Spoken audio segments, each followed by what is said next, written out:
In today's video, we'll talk about a very popular house plant which is a NASA approved air purifier plant as well.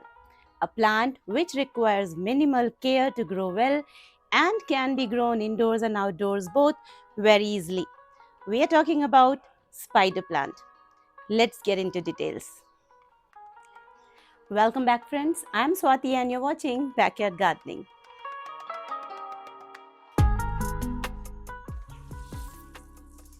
Spider plant is also known as airplane plant, spider ivy, and its scientific name is Chlorophytum comosum.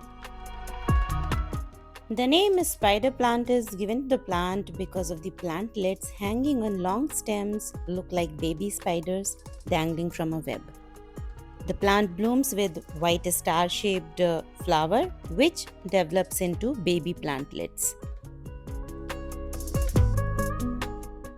There are many varieties in spider plants with different leaf color, such as classic variegated with green leaves with a broad white stripes. The other one is reverse variegated with green border, and one variety is curly spider plant, and another variety which has only green color leaves.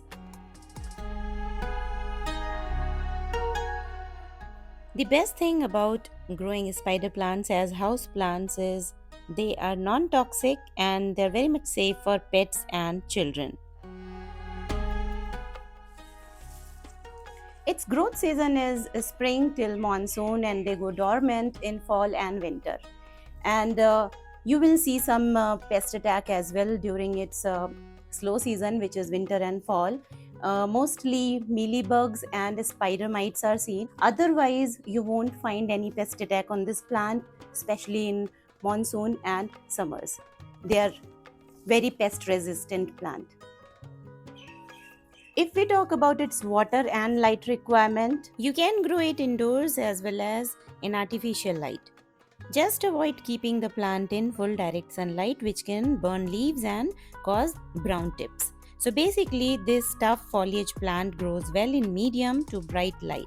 You can keep it indoors and outdoors anywhere, which makes it a perfect plant for beginners. Coming to its propagation method, they are very easy to be replicated or they can be very easily propagated by two methods. The first method is soil propagation method.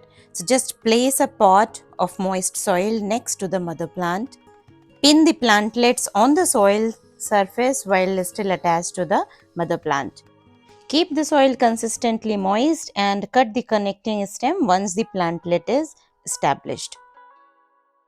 And the second method is direct planting method. You can simply cut the plantlets with the small roots already visible and plant them directly into the small pots. Maintain consistent moisture and place it in bright indirect light and you're done. Within few weeks you will see the plant is growing healthy with good root system.